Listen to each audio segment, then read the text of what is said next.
የኢትዮጵያ ፌዴራል ፖሊስ የፖሊስ ተሽከርካሪ ሰሌዳን ቀየረ። በኢትዮጵያ ፖሊስ ለረጅም ጊዜ በስራ ላይ የቆየው የፖሊስ ተሽከርካሪ ሰሌዳ በአዲስ የመተካቱ ስራው የተቀላጠፈ አገልግሎትን ለመስጠት ያግዛል ነው የተባለው። የቀድሞው የኢትዮጵያ ፌዴራል ፖሊስ ሰሌዳን በአግባቡ የማስወገድና አዲስ ሰሌዳን ለሕዝብ የማስተዋወቅ ስራም እንደሚሰራ ተጠቁሟል። በዚህ ጉዳይ ላይ ተጨማሪ መረጃ ልታደርሰን ባልደረባችን ሄብሮን ዋልታው እዚህ ስቱዲዮ ትገኛለች። ሄብሮን እንኳን ደህና መጣሽ። እንኳን ደህና ቆየኸኝ። አመሰግናለሁ። የኢትዮጵያ ፌዴራል ፖሊስ አዲስ ተሽከርካሪ ሰሌዳ ቀይሯል። ምክንያቱ ምንድነው የተቀየረበት? ምን ደረጃ ላይ ይገኛል የሚለውን ጠቅልላለች ማለት ነው። በጣም ጥሩ። መግቢያ ላይ አንተም እንዳነሳው እንግዲህ የኢትዮጵያ ፌዴራል ፖሊስ ቀደም ሲል ሲገለገልበት የነበረው ወይም ደግሞ አገልግሎት ላይ የነበረውን የተሽከርካሪዎች ሰሌዳ ቁጥር ነው የቀየረው። ይህንን በሚመለከትም መግለጫ ሰጥቶ ነበረ። መግለጫውን የሰጡት የኢትዮጵያ ፌዴራል ፖሊስ የሎጂስቲክስ መምሪያ ዋና መምሪያ ኃላፊ የሆኑት ረዳት ኮሚሽነር እሸቱ ናቸው። እርሳቸው በመግለጫቸው ላይ እንዳነሱትም እንግዲህ የኢትዮጵያ ፌዴራል ፖሊስ ቀደም ሲል ሲገለገልበት የነበረው የተሽከርካሪዎች ሰሌዳ ለረጅም ዓመት የቆየ ማለት ከ50 ዓመታት በላይ አገልግሎት ሲሰጥ የነበረ መሆኑን ጠቁመዋል። ቀደም ሲል አገልግሎት ላይ የነበረው ይህ የተሽከርካሪዎች ሰሌዳም እንግዲህ ለአሰራር ምቹ እንዳልነበረ ያነሱት፣ ውስብስብና በተለይ ደግሞ ተጠያቂነትን ከማስፈን ረገድ ምቹ ሁኔታ እንዳልነበረው ነው ያነሱት። ይህ ሲባልም እንግዲህ በተለይ ቀደም ሲል የነበረው የተሽከርካሪዎች ሰሌዳ ከቴክኖሎጂ ጋር እየተሳሰረ አለመሆኑ ወጥ የሆነ የመረጃ ስርዓትና ፍሰት እንዳይኖር፣ የተቀላጠፈ ስራ እንዳይሰራ ማነቆ ወይም ደግሞ አደጋሽ ምክንያቶች እንደነበሩበት ነው ያነሱት።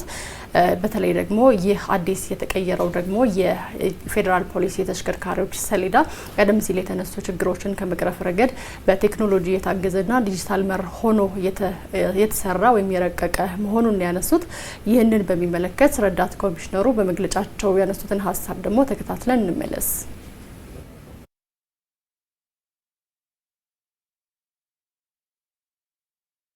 ከ50 ዓመታት በላይ ሲጠቀምበት የነበረው የፌዴራል ፖሊስ ተሽከርካሪዎች ሰሌዳ ለመለወጥ ዝግጅቱን አጠናቋል።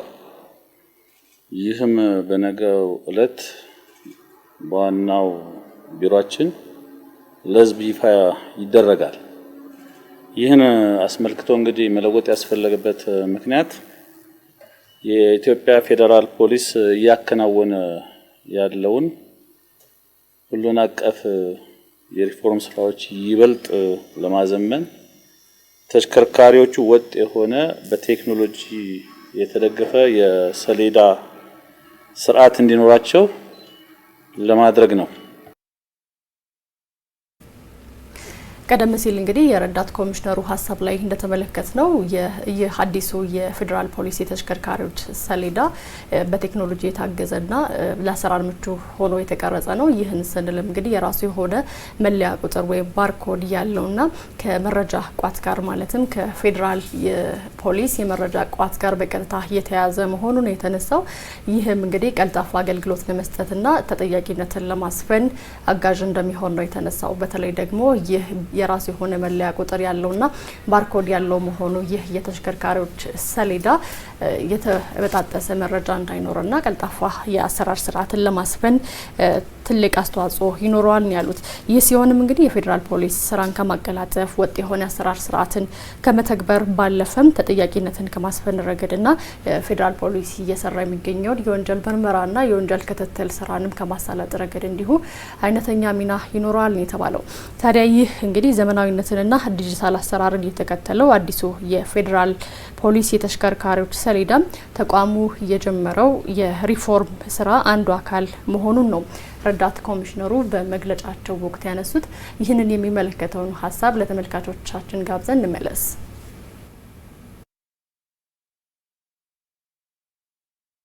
የዲጂታል የመረጃ ቋት ጋር የተሳሰረ ዳታቤዝ አለው። ለአሰራርና ለቁጥጥርም ምቹ ያደርገዋል። ከዚህም ባሻገር ሰሌዳዎቹ በህገወጥ መንገድ የማይባዙ ከፍተኛ ሴኩሪቲ ያላቸውና የደህንነት መጠበቂያ ሚስጥራዊ መለያዎች ያሏቸው ናቸው። ይህ አዲስ የሰሌዳ ስርዓት ተቋሙን በዓለም አቀፍ ደረጃም ተወዳዳሪ ያደርገዋል ማለት ነው። የተሽከርካሪውን እንቅስቃሴ በቴክኖሎጂ ለመከታተልና ስራን ለስራ አመራርም ምቹ ያደርገዋል።